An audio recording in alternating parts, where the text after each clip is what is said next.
Hello students, स्वागत है आप सभी का आपके अपने YouTube channel smart study classes पर। तो बच्चों, आप सभी को पता है कि फिजिक्स में हमारा चैप्टर नंबर 8 चल रहा है इलेक्ट्रोमैग्नेटिक वेव्स वाला, और ये लास्ट टॉपिक है। इसके साथ ही हमारे चैप्टर समाप्त हो जाएगा और इसके इंपॉर्टेंट क्वेश्चंस भी मैं आज आपको बताने वाला हूं, तो वीडियो को पूरा देखना, बिल्कुल भी स्किप मत करना, ठीक है बच्चों। लो स्टूडेंट्स, तो अगर आप IIT JEE mains and advance की तैयारी बहुत अच्छे से करना चाहते हो तो अनअकैडमी आप सभी लेकर आए student excellence for class 12 JEE main and advance 2022 current class 11th students, 11th revision batch and early class 12th batch. और यहाँ पर आप देख सकते हो स्टूडेंट इंडिया टॉप एजुकेटर्स जैसे मनोज चौहान सर हैं, पीयूष माहेश्वरी सर हैं, ब्रजेश जिंदल सर हैं, ये इंडिया टॉप एजुकेटर्स हैं। बच्चों, ये बैच स्टार्ट हो रहा है 28 दिसंबर से।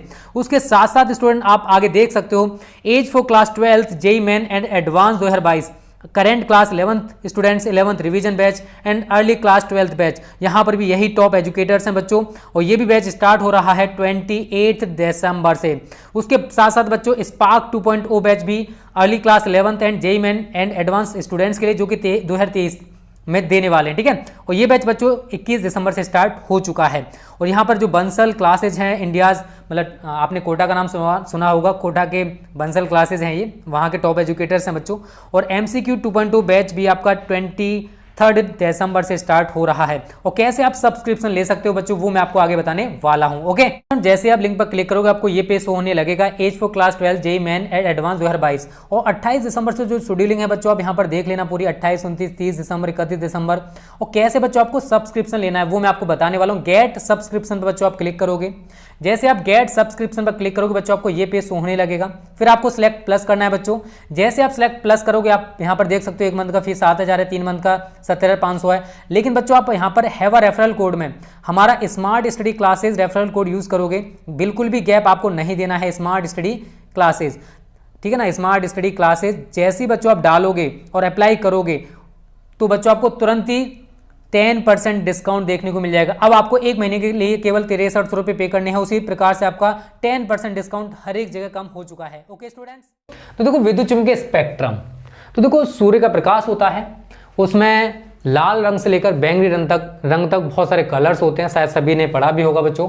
बैनी आह पीनाला, बैनी आह पीनाला, विबग्योर जिसको कहते हैं, ठीक है ना, विबग्योर। सभी को शायद पता होगा क्योंकि 10th में भी बच्चों आपको पढ़ाया गया था, उसको 12th में भी बच्चों आपको पढ़ाया, ठीक है ना।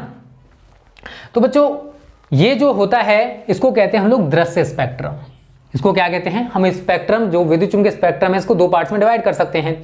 एक दृश्य स्पेक्ट्रम जो हमें आंखों से दिखाई देता है, दूसरा अदृश्य स्पेक्ट्रम जिसको हम आंखों से नहीं देख सकते। तो ये जो वेवलेंथ है, हम केवल इसी प्रकाश को देख सकते हैं। अगर जिसकी तरंगदैर्घ्य 4 हर्ट्ज से लेकर 7800 तक है, उसी प्रकाश को देखा जा सकता है। इससे कम हो या फिर इससे ज्यादा हो, उस तरंगदैर्घ्य की तरंग को हम नहीं देख सकते, ठीक है बच्चों। तो अगर 7800 से ज्यादा हो या 4 हर्ट्ज से कम हो तो उन तरंगदैर्घ्य की तरंगों को हम नहीं देख सकते हैं।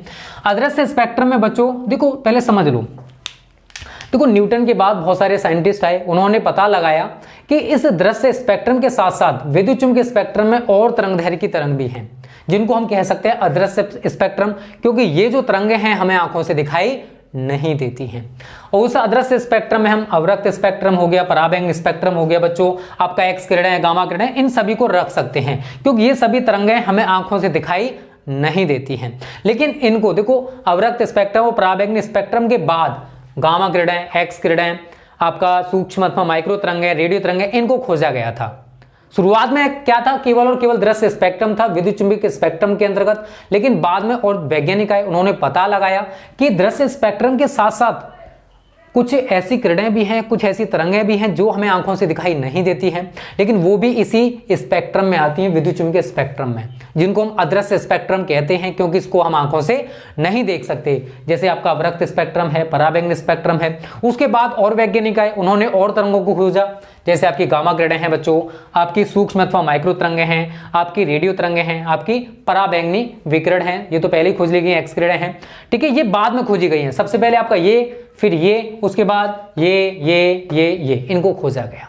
और इनको अगर हम एक सीक्वेंस में रख दें, तरंगदैर्घ्य के बढ़ते हुए क्रम में रख दें, तो जो स्पेक्ट्रम प्राप्त होगा उसको हम विद्युत चुम्बकीय स्पेक्ट्रम कहते हैं। कह सकते हो कि गामा किरणें, एक्स किरणें, पराबैंगनी विकिरण, दृश्य विकिरण, अवरक्त विकिरण, सूक्ष्मतम माइक्रो तरंग और रेडियो तरंग है, इनको तरंग दैर्घ्य के बढ़ते क्रम में रखने पर जो स्पेक्ट्रम प्राप्त होता है उसको हम विद्युत चुंबकीय स्पेक्ट्रम कहते हैं। क्लियर है। अब बच्चों यहां से क्वेश्चन किस टाइप के बनते हैं वो और मैं आपको बता दूं। तो यहां से क्वेश्चंस क्या होते हैं, ये आपको मैं 7 वेव्स दिखा दे रहा हूं बच्चों। इन 7 वेव्स में आपको 5 वेव्स दे देगा, बोल देगा इन्हें तरंग दैर्घ्य के बढ़ते हुए क्रम में रखिए। तो बच्चों आपको एक सीक्वेंस याद रख लेना है। सबसे छोटी तरंग दैर्घ्य की तरंग का अगर नाम है तो वो है बच्चों गामा किरण है। उसके बाद इससे बड़ी तरंग दैर्घ्य की तरंग एक्स किरण है, इससे बड़ी तरंग दैर्घ्य की तरंग पराबैंगनी विकिरण, इससे बड़ी तरंग दैर्घ्य की तरंग दृश्य विकिरण, इससे बड़ी तरंग दैर्घ्य की तरंग अवरक्त विकिरण, इससे बड़ी तरंग दैर्घ्य की तरंग सूक्ष्म अथवा माइक्रो तरंग, और सबसे बड़ी तरंग दैर्घ्य की तरंग है बच्चों आपकी रेडियो तरंग है। तो एक क्वेश्चन ये भी बनेगा, सबसे छोटी तरंग दैर्घ्य की तरंग का नाम बताइए, तो बच्चों वो है गामा किरण है। और सबसे बड़ी तरंग दैर्घ्य की तरंग का नाम बताइए, तो वो है बच्चों रेडियो तरंग है। क्लियर सभी को। अब मैं आपको इनकी वेवलेंथ और बता दे रहा हूं बच्चों, आप सभी को ये तैयार कर लेनी है। अगर हम गामा किरणों की बात करें तो इनकी जो वेवलेंथ परिसर है, एक रेंज है, वो है 1 × 10⁻14 से 1 × 10⁻10 मीटर तक।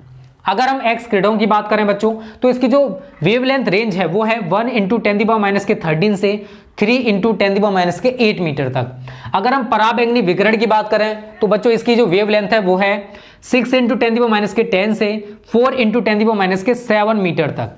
अगर हम दृश्य विकिरण की बात करें जो आपको ये दिखाई दे रहा है, इसकी जो वेवलेंथ रेंज है बच्चों वो है 4 × 10⁻7 से 7.8 × 10⁻7 मीटर। ये वेरिएबल भी हो सकती है, ठीक है। उसके बाद बच्चों अवरक्त विकिरण है आपकी, इसकी तरंगदैर्घ्य परिसर होती है 7 × 10⁻7 से 5 × 10⁻3 मीटर तक। सूक्ष्म अथवा माइक्रो तरंगों की बात करें बच्चों तो इसकी जो वेवलेंथ रेंज होती है बच्चों वो होती है 1 × 10⁻3 से 3 × 10⁻1 मीटर तक। और अगर हम रेडियो वेव्स की बात करें तो रेडियो तरंगों की जो तरंगदैर्घ्य परिसर होती है बच्चों वो होती है 1 × 10⁻1 से 1 × 10⁴ मीटर तक। तो आपको ये वेवलेंथ रेंज तैयार कर लेनी है बच्चों, क्योंकि यहां से कई क्वेश्चंस बन जाते हैं, ठीक है। आपको याद रखना है कि जो विद्युत चुंबकीय स्पेक्ट्रम होता है उसके 2 पार्ट होते हैं मेनली। एक तो दृश्य स्पेक्ट्रम जो कि हमें आंखों से दिखाई देता है, और दूसरा अदृश्य स्पेक्ट्रम जिसको हम आंखों से नहीं देख सकते, केवल इस तरंगदैर्घ्य की तरंगों को देखा जा सकता है, ठीक है। 4000 से लेकर 7800 एंगस्ट्रॉम का जो प्रकाश होता है केवल हम उसी को देख सकते हैं, उससे नीचे उससे आगे कुछ भी हो उसको नहीं देखा जा सकता। बात आती है कि यहां से किस टाइप के क्वेश्चंस बनते हैं। तो बच्चों मैं आपको देखो प्रैक्टिस सेट ही प्रोवाइड कर दूंगा, और वैसे मैं आपको कल करा भी दूंगा इसको, और आपको बताऊंगा कि किस टाइप के क्वेश्चंस बच्चों यहां से बनते हैं। उनको आप अच्छे से तैयार कर लेना, क्योंकि हर टाइप का क्वेश्चन विद्युत चुंबकीय स्पेक्ट्रम से जो भी पूछा जाएगा बच्चों, विद्युत चुंबकीय तरंगों से पूछा जाए, वो आपको इसी प्रैक्टिस सेट में देखने को मिल जाएगा। चाहे आपका ऑब्जेक्टिव हो, चाहे बच्चों आपको वेरी शॉर्ट टाइप हो, किसी भी टाइप का क्वेश्चन हो, कोई दिक्कत नहीं है। चाहे आपका लॉन्ग तो वैसे यहां से नहीं बनता है बच्चों, लेकिन शॉर्ट टाइप और वेरी शॉर्ट टाइप बच्चों यहां से क्वेश्चंस बन सकते हैं। उनकी तैयारी बच्चों आप कर लेना अच्छे से, ठीक है। मैं भी आपको बता रहा हूं कौन कौन से क्वेश्चंस हैं, ठीक है। तो ये तो आपको अच्छे से क्लियर हो गया वो बच्चों, इसमें तो दिक्कत नहीं आने वाली है। अब देखो बहुविकल्पीय प्रश्न सबसे पहले बात करूंगा। विद्युत चुंबकीय तरंगें उत्पन्न होती हैं, किसके द्वारा उत्पन्न होती हैं? स्थिर आवेश द्वारा, नियत वेग से गतिशील आवेश द्वारा, त्वरित आवेश द्वारा, आवेशहीन कण द्वारा। तो मैं आपको बता चुका हूं कि जो विद्युत चुंबकीय तरंगें होती हैं बच्चों उसको त्वरित आवेश के द्वारा उत्पन्न किया जाता है। अगला क्वेश्चन है बच्चों, निम्नलिखित में से कौन सी विद्युत चुंबकीय तरंग नहीं है? गामा किरणें, एक्स किरणें, अवरक्त किरणें, बीटा किरणें। तो राइट आंसर आप सभी जानते हो, आपको ये किरणें दिखाई दे, कहीं बीटा किरणें दिखाई दे रही है? नहीं ना, तो इसका राइट आंसर हो जाएगा बच्चों बीटा किरणें। अगला क्वेश्चन है, निम्नलिखित में से कौन सी विद्युत चुंबकीय तरंग नहीं है? ऑप्शन है बच्चों एक्स किरणें, अल्फा किरणें, गामा किरणें, अवरक्त किरणें। तो कौन सी विद्युत चुंबकीय तरंग नहीं है? कौन सी नहीं है? अल्फा किरणें। यार बच्चों तो आपको सारी की सारी वेव्स यहां पर दिखाई दे रही है बच्चों। अगला है विद्युत चुंबकीय विकिरण है, ये क्वेश्चंस रिपीटेड है, बहुत बार पूछे गए, उन्हीं क्वेश्चंस को बच्चों मैंने यहां पर लिखा है। अल्फा किरणें विद्युत चुंबकीय विकिरण है, बीटा किरणें, एक्स किरणें, धन किरणें। राइट आंसर इज एक्स किरणें।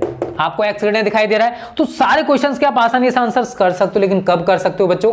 जब आपने इस चैप्टर को बहुत अच्छे से पढ़ रखा है। अब इस चैप्टर के बाद ये प्रैक्टिस सेट मैं आपको कल सुबह कराने वाला हूं, क्योंकि यहां पर विद्युत चुंबकीय स्पेक्ट्रम हमारा खत्म हो चुका है, वैसे सॉरी मैं करा चुका हूं इसको, ठीक है। और अब आपको सारे क्वेश्चंस के आंसर मिल जाएंगे बच्चों, जिस टाइप की भी आपको दिक्कत थी, क्योंकि बहुत सारे बच्चे कह रहे थे सारे क्वेश्चंस कैसे होगा, तो अब सारी दिक्कतें मैंने खत्म कर दी है विद्युत चुंबकीय स्पेक्ट्रम को कराकर। अब बच्चों इसके बाद जो हम लोग फिजिक्स में पढ़ाने वाले हैं, अब बच्चों आपका चलेगा फिजिक्स में, आपका देखो सभी को पता है कि ऑप्टिक्स एंड मॉडर्न फिजिक्स रह गया है, तो अब हम लोग थोड़ा सा मेहनत करने वाले हैं आप सभी के साथ। तो अब हम ऑप्टिक्स की वीडियो एंड मॉडर्न फिजिक्स की वीडियो आपको 2-2 वीडियोस देने वाले हैं। तो बस आपको भी हार्डवर्क करना है, क्योंकि हम चाहते हैं कि जल्दी से सिलेबस खत्म हो जाए। तो ऑप्टिक्स में हमारा इतना नहीं बचा हुआ है, मॉडर्न फिजिक्स भी ज्यादा टफ नहीं है, तो टेंशन ना लो, जल्दी से समाप्त हो जाएगा। सबसे ज्यादा जो टफ पोर्शन होता है बच्चों, वो होता है हमारा पार्ट 1 फिजिक्स का, जो कि हमने आज खत्म कर लिया है।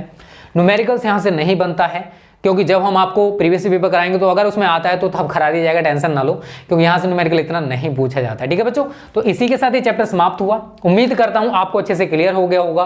कोई भी दिक्कत, कोई भी परेशानी हो, आप हमें कमेंट करके बता सकते हो। तो आज की वीडियो यार कैसी लगी कमेंट करके जरूर बताना। अच्छी लगी तो वीडियो को लाइक और शेयर करने को कंजूसी मत करना। Okay students, thanks for watching this video.